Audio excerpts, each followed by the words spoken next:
বিসিবির নতুন নির্বাচিত কমিটি দ্বিতীয় বোর্ড সভাতে যে ডিসিশনগুলো নিয়েছে তার অন্যতম আয়ারল্যান্ড সিরিজে বাংলাদেশ জাতীয় দলের ব্যাটিং কোচ হিসেবে মোহাম্মদ আশরাফুলকে নিয়োগ দেওয়া এবং একই সঙ্গে সাবেক নির্বাচক এই মুহূর্তে বিসিবি পরিচালক আব্দুর রাজ্জাক রাজ ওই সিরিজেই টিম ডিরেক্টর হিসেবে কাজ করবেন।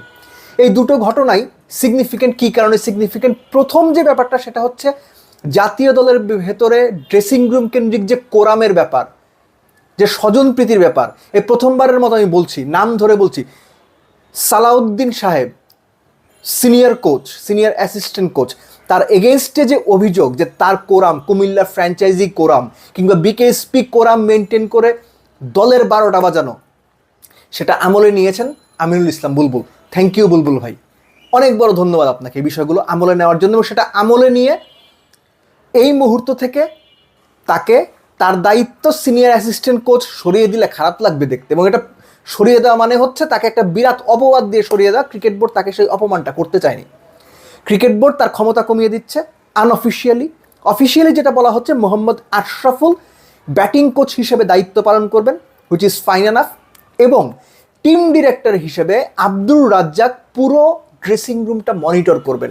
এর আগে আমরা জালাল ইউনুসকে এই রোলে দেখেছি, এর আগে আমরা খালেদ মাহমুদ সুজনকে এই টিম ডিরেক্টর রোলে দেখেছি, এবার আব্দুর রাজ্জাক রাজকে দেখতে পারবো। ব্যক্তিগতভাবে আমি মনে করি দুটোর সিদ্ধান্তই ভালো সিদ্ধান্ত হয়েছে, কেননা আমিনুল ইসলাম বুলবুল বলেছিলেন তিনি হস্তক্ষেপ করবেন। তার পক্ষে তার প্রত্যেক ম্যাচে ড্রেসিং রুমে গিয়ে খোঁজ নেওয়া সম্ভব না। আমিনুল ইসলাম বুলবুলের প্রতিনিধি হয়ে আব্দুর রাজ্জাক রাজ এই মনিটরিংটা করবেন। ব্যাপারটা এরকম না তিনি বলে দেবেন বেস্ট 11-এ ও খেলবে, এই সময় বোলিং চেঞ্জে অমুক। এই যে কোরামবাজি, কুমিল্লা ভিক্টোরিয়ান্সের যে কোরাম মোহাম্মদ সালাউদ্দিন তৈরি করেছিলেন, সেটা ভেঙে দেওয়া হচ্ছে।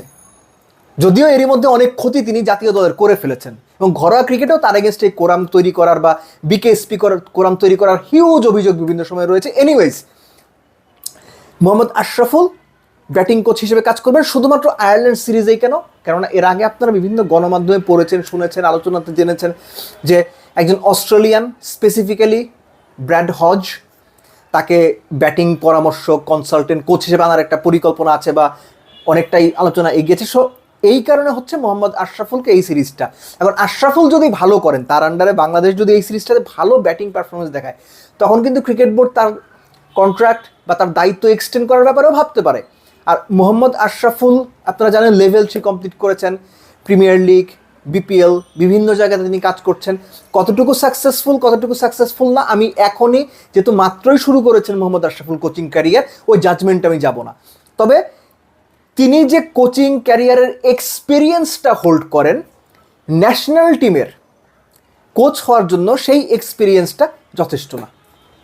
আমি পুরো জিনিসটা সাপোর্ট করার পরেও এটা বলছি যে ন্যাশনাল টিমে কাজ করার জন্য যে ধরনের অভিজ্ঞতা দরকার, ডোমেস্টিক ইন্টারন্যাশনাল তো বাদই দিচ্ছি আমি, ডোমেস্টিক, সেটাও এখনো পর্যন্ত মোহাম্মদ আশরাফুলের যথেষ্ট না। যথেষ্ট অভিজ্ঞতা নাই মানে আশরাফুল ভালো করবেন না, আমি এটাও মানতে রাজি না। তিনি ভালো করতেই পারেন। এখানে হচ্ছে আরেকটা বিষয় চলে আসে, সেটা হচ্ছে যে আশরাফুল বিসিবি নির্বাচনের সময় কাউন্সিলর ছিলেন, আপনাদের মনে আছে? সেটা মনে না থাকলে আমি বলছি একটু কষ্ট করে খোঁজ করে নেবেন।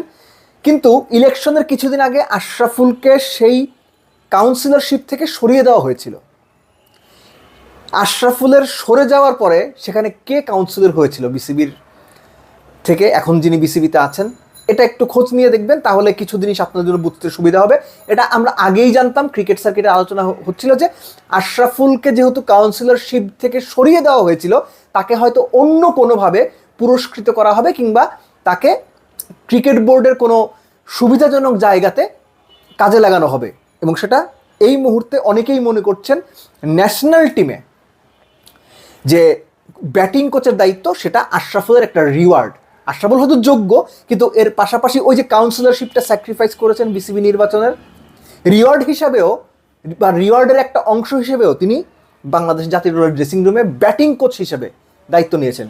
আশরাফুলকে অভিনন্দন, রাজভাইকে অভিনন্দন, দুজনের জন্য শুভকামনা, এবং আশা করব আশরাফুল তার ক্রিকেটিং স্কিল, কোচিং স্কিলের সঙ্গে মিলিয়ে বাংলাদেশের ব্যাটিংকে একটা নতুন দিশা দেবেন, নতুন পাথওয়ে দেবেন।